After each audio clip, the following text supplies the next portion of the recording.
علماء نے لکھا ہے کہ جب حضرت فاطمہ رضی اللہ تعالی عنہا آپ صلی اللہ علیہ وسلم کے گھر میں، آپ کو پتہ ہے بیٹی تھی حضور کی، تو شادی کے پیغامات آنے لگے آپ صلی اللہ علیہ وسلم کے گھر میں، لیکن حضور صلی اللہ علیہ وسلم نے کئی پیغامات سنے، لیکن کسی کے آگے بھی حضور نے اظہار نہیں فرمایا، خاموش رہے۔ بعض علماء نے اس کا یہ معنی بھی کیا ہے کہ اصل میں آپ صلی اللہ علیہ وسلم نے کوئی نکاح جو خود کیا ہو یا اپنی بیٹیوں کا کیا ہو تب تک نہیں کیا کرایا جب تک اللہ نے نہیں بتایا۔ اللہ آپ صلی اللہ علیہ وسلم خاموش رہے، آتا تھا رشتہ لیکن حضور خاموش رہتے تھے۔ حضرت علی رضی اللہ تعالی نے جب وہ ماحول دیکھا تو دل میں ایک خیال آیا کہ میں رشتہ مانگوں لیکن پھر خاموش ہو۔ کیوں خاموش ہو گئے اس کی وضاحت آگے آ جاتی ہے، خود حضرت نے اس کا اظہار فرمایا۔ یہی دن چل رہے تھے کہ ایک دن حضرت علی رضی اللہ تعالیٰ عنہ کو حضرت علی رضی اللہ تعالیٰ عنہ کو حضرت رفیق میں ہجرت اور حضرت عمر بن خطاب رضی اللہ عنہما نے بلایا۔ حضرت علی رضی اللہ تعالیٰ سے حضرت ابو بکر صدیق نے فرمایا کہ آپ دیکھ رہے ہیں کہ آپ صلی اللہ علیہ وسلم کے گھر میں حضرت فاطمہ رضی اللہ تعالی عنہا کے لیے پیغامات آ رہے ہیں۔ حضرت علی خاموش، کچھ بولے نہیں۔ آپ دیکھ رہے ہیں؟ فرمایا جی ہاں۔ تو کہنے لگے کہ ہمارا دل یہ ہے کہ آپ حضرت فاطمہ کو اپنے لیے مانگیں، آپ کیوں نہیں مانگتے؟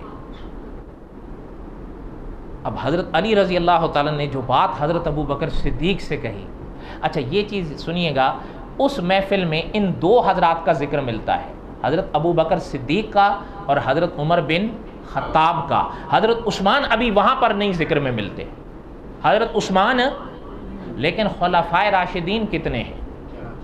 حضرت ابو بکر صدیق ہیں، حضرت عمر ہیں، اور تیسرے اب سنیے گا، حضرت ابو بکر صدیق اور حضرت عمر نے فرمایا آپ کیوں نہیں مانگتے؟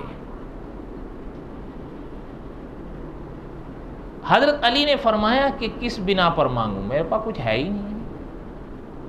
آخر ظاہری طور پر کوئی شے ہوتی ہے گھر بسانے کے لیے، میرے پاس تو کچھ بھی نہیں ہے، میری تو کفالت آپ صلی اللہ علیہ وسلم نے کی، میں ہمت نہیں جٹا پا رہا مانگ۔ حضرت ابو بکر صدیق اور حضرت عمر بن خطاب رضی اللہ تعالی عنہما نے بہرحال سمجھایا کہ آپ مانگیں، مانگنے میں کیا حرج ہے، آپ بات تو کریں نا۔ اب آپ صلی اللہ علیہ وسلم کا جو آپ کو پتہ ہے روب کوئی ایسی بات تو نہیں ہے، اور پھر رشتہ مانگنا کوئی، بہرحال حضرت ابو بکر صدیق اور حضرت عمر بن خطاب رضی اللہ تعالی عنہما کے کہنے پر اور اپنے دل کی تمنا پر حضرت علی رضی اللہ تعالی نے ہمت سے کام لیا اور آقا صلی اللہ علیہ وسلم کے پاس آئے۔ حضور نے دیکھا صلی اللہ علیہ وسلم کہ علی آئے ہیں، کبھی کبھی چہرے کے آثار بتا دیتے ہیں کہ سامنے والا کسی بات سے آیا ہے، ایسا ہی ہے یا نہیں۔ حضور نے فرمایا علی کیسے آنا ہو، بیٹھو۔ بہرحال اب حضرت علی اب آپ صلی اللہ علیہ وسلم کے سامنے، اب ہمت نہ کہ کیسے مانگوں۔ بہرحال قصہ مختصر یہ کہ حضرت علی رضی اللہ تعالی نے ہمت جٹا کر رشتہ مانگ ہی لیا۔ اب جیسے ہی رشتہ مانگا نا تو مولانا ابو الحسن علی ندوی رحمۃ اللہ علیہ لکھتے ہیں کہ حضور علیہ الصلوۃ والسلام کا چہرہ کھل اٹھا اور فرمایا علی اہلاً سہلاً۔ ان کا معنی علماء نے لکھا ہے کہ گویا حضور نے فرمایا قبول ہے۔ اور آپ نے نام سنا ہوگا مولانا محمد ضیاء القاسمی رحمۃ اللہ علیہ، وہ خطیب پاکستان، حضرت فرمایا کرتے تھے یہ موقع گویا کہ ہماری اور آپ کی ملکی اصطلاح میں منگنی کا تھا۔ بہت حضور خوش ہوئے، بہت خوش، حتیٰ کہ اتنے خوش ہوئے کہ مولانا ابو الحسن علی ندوی رحمۃ اللہ علیہ نے تو یہاں تک لکھا ہے اسی پنے پر کہ اگلے موقع پر آقا نے فرمایا حضرت فاطمہ سے کہ فاطمہ ہم نے اپنے اہل بیت میں سے سب سے بہترین شخص آپ کو دے دیا ہے، یا آپ کو ان کو دے دیا۔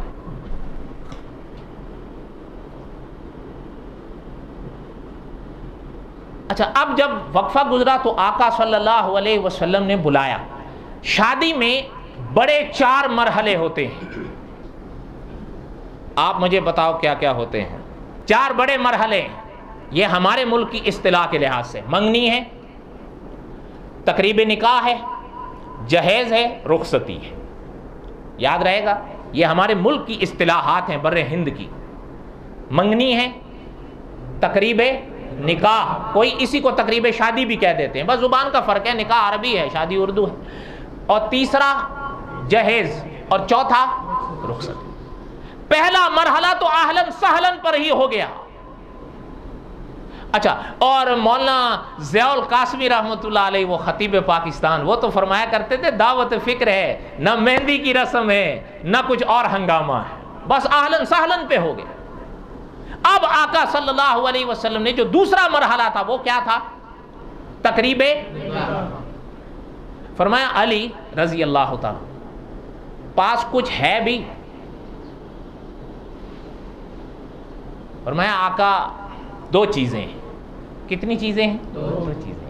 فرمایا وہ کیا ہیں؟ فرمایا ایک ہے گھوڑا اور دوسری ہے زرہ۔ زرہ سمجھتے ہیں آپ؟ وہ کیا کہتے ہیں جو آج کل بھی وہ پہن لیتے ہیں، پروف جیکٹ، یہ اسی زرہ کا متبادل ہے، جدید نمونہ۔ زرہ پرانے دور میں ہوتی تھی، اب یہ نیا دور ہے۔ حضور صلی اللہ علیہ وسلم نے فرمایا کہ گھوڑا جہاد میں کام آئے گا، گھوڑا نہ بیچیں، زرہ بیچ دیں،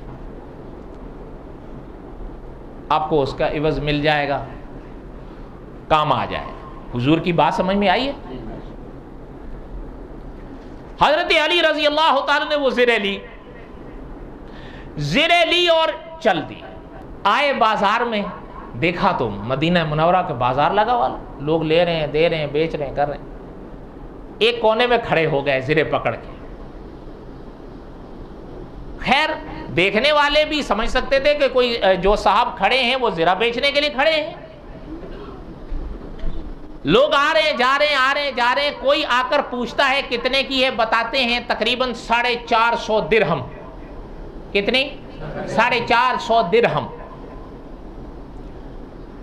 کوئی قیمت پوچھ کے چلا جاتا ہے، کوئی خالی پوچھ کے چلا جاتا ہے کیوں کھڑے ہیں۔ اتنے میں مولانا ضیاء القاسمی رحمۃ اللہ علیہ اور علماء نے بھی لکھا ہے کہ دھوپ جیسے جیسے تیز ہونے لگی، حضرت عثمان اس طرف آ نکلے۔ پتہ ہے حضرت عثمان تو آج لوگ لکھ رہے ہیں کتابوں میں، لیکن ہم تو حیران ہیں کہ صحابہ کے خلاف لوگ کیسے بولتے ہیں۔ حالانکہ علماء نے لکھا ہے کہ آپ صلی اللہ علیہ وسلم جب بھی حضرت عثمان کی طرف دیکھتے تھے بڑی پیار کی نظر سے دیکھتے۔ حضرت عثمان رضی اللہ تعالی نے دیکھا، سمجھ گئے، پاس آ گئے، سلام کیا، بات کی۔ فرمایا علی کیا کر رہے ہیں؟ فرمایا کہ بھائی بات یہ ہے، یہ زرے بیچ رہا ہوں۔ فرمایا کیوں؟ کہنے لگے کہ بات ہوئی ہے شادی کی حضور کے گھر میں صلی اللہ علیہ وسلم، اور حضور ہی نے فرمایا ہے کہ یہ بیچ دو، چونکہ میرے پاس تو یا گھوڑا ہے یا یہ ہے۔ حضور نے فرمایا گھوڑا جہاد میں کام آئے گا، اس کو بیچ دو۔ فرمایا کتنی کی بیچو گے آپ؟ کہنے لگے میں نے 450 درہم طے کیا ہے، اخراجات ہیں، ضرورتیں ہیں، اس سے کم تو نہیں بیچوں گا۔ فرمایا اچھا ایسا کریں، مجھے دے دیں، میں خریدتا ہوں 450 میں۔ حضرت عثمان نے خرید لی۔ کتنے میں؟ 450 کی تھیلی۔ علماء نے فرمایا وہیں پر حضرت عثمان رضی اللہ تعالی نے حضرت علی کو ادا کر دی اور زرے لے لی۔ فرمایا ٹھیک۔ حضرت علی بڑے خوش ہوئے کہ بھئی بات بن گئی، جس مقصد کے لیے آئے تھے۔ اب چلنے لگے۔ حضرت فرماتے ہیں جیسے ہی وہاں سے گزرے تو حضرت عثمان نے یہ بازو پکڑ لیا۔ فرمایا ذرا سا روکیے۔ فرمایا ابھی ابھی آپ نے ذکر کیا تھا کہ آپ شادی کے حوالے سے یہ بیچ رہے تھے۔ فرمایا ہاں۔ تو فرمایا دیکھیں اب یہ رقم تو آپ کی ہو گئی، یہ زرے میری ہو گئی۔ کہنے لگے جی ہاں۔ کہنے لگے اب ایسا کرو، حضرت عثمان کہنے لگے اب یہی زرے میری طرف سے تحفہ لے جاؤ۔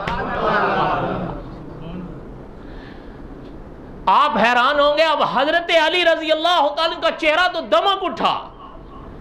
اب جیسے ہی حضرت عثمان تو یہ کہہ کے چل دیے، یہ تو وہ کہہ کے جو چلے ہیں، تو اکابر فرماتے ہیں کہ اللہ کا قرآن 26ویں پارے کی آیت جگمگاتی ہے، محمد الرسول اللہ، محمد اللہ کے رسول ہیں صلی اللہ علیہ وسلم۔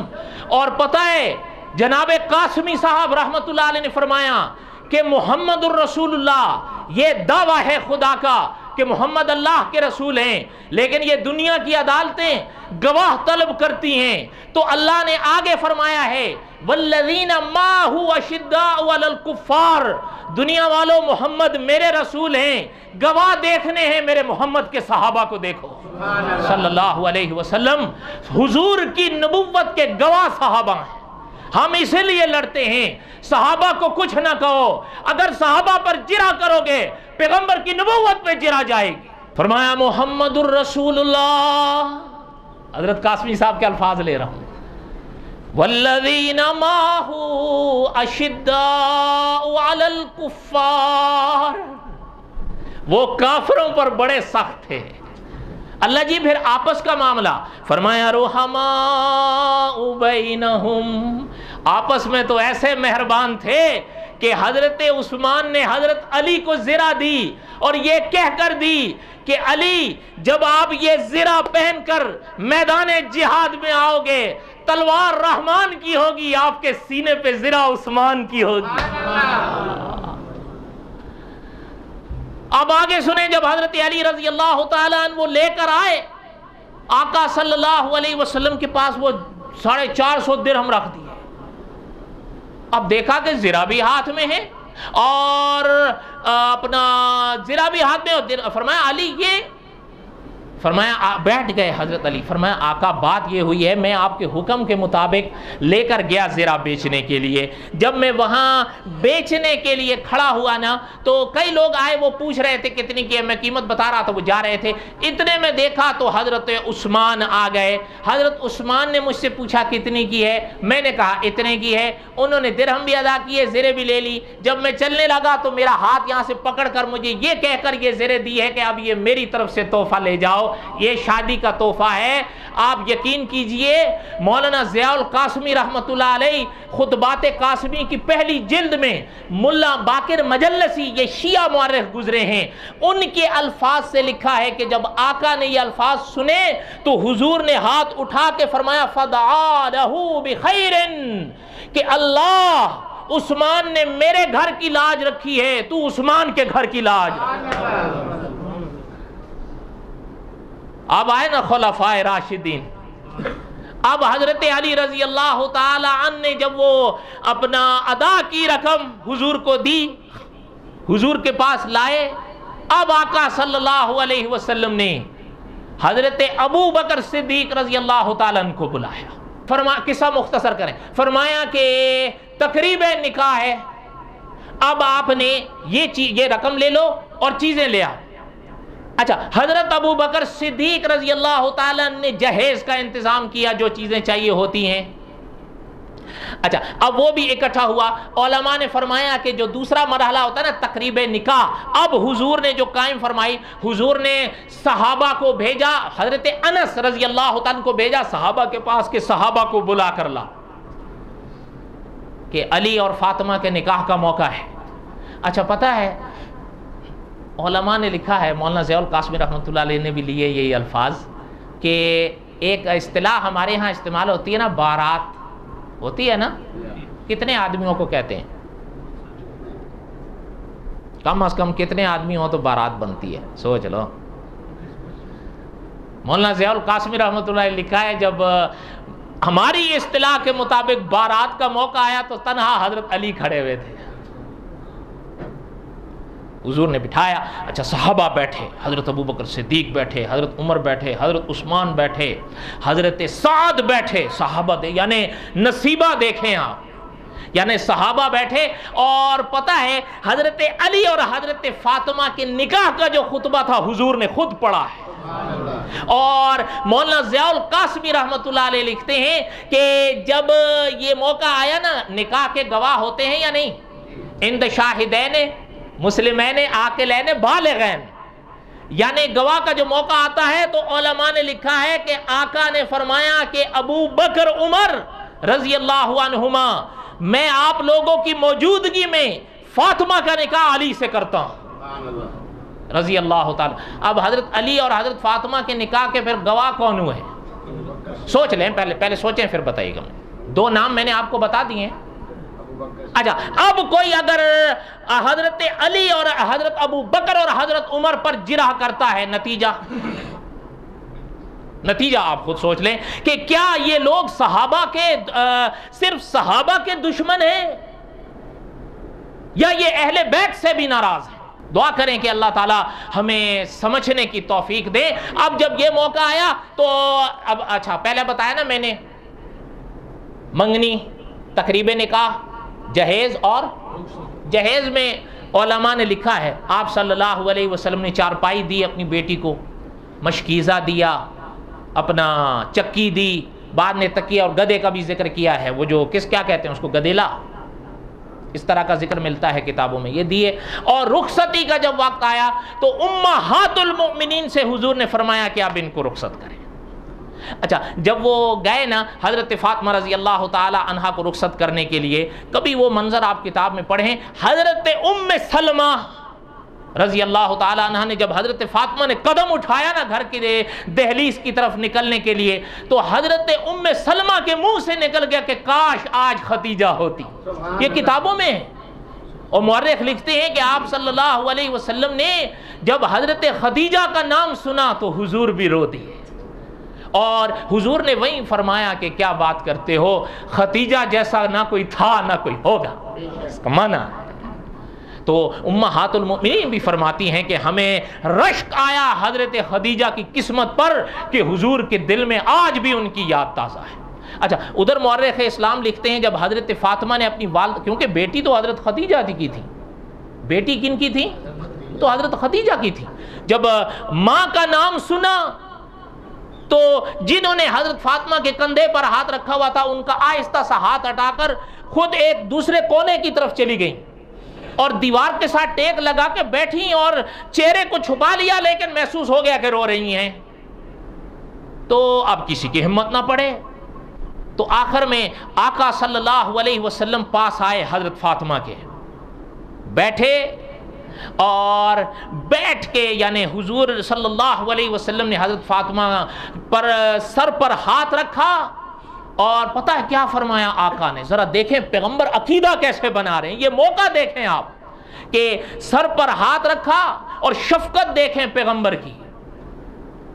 فرمایا فاطمہ، یہ کتابوں میں ہے، اللہ غنی وَأَنْتُمْ فُقَرَاء. سبحان اللہ. کہ فاطمہ اللہ بے نیاز ہیں، آپ اور ہم تو فقیر ہیں، اس کی مرضی کے آگے کس کی چل سکتی ہے؟ جتنی انہوں نے خدیجہ کو عمر دی تھی وہ پال. بات سمجھ میں آئی ہے؟ پھر آپ صلی اللہ علیہ وسلم کے سینے سے لگی روئی. والدہ تھی نہیں، والد تو تھے، اور والد کی تو کوئی مثال ہی نہیں.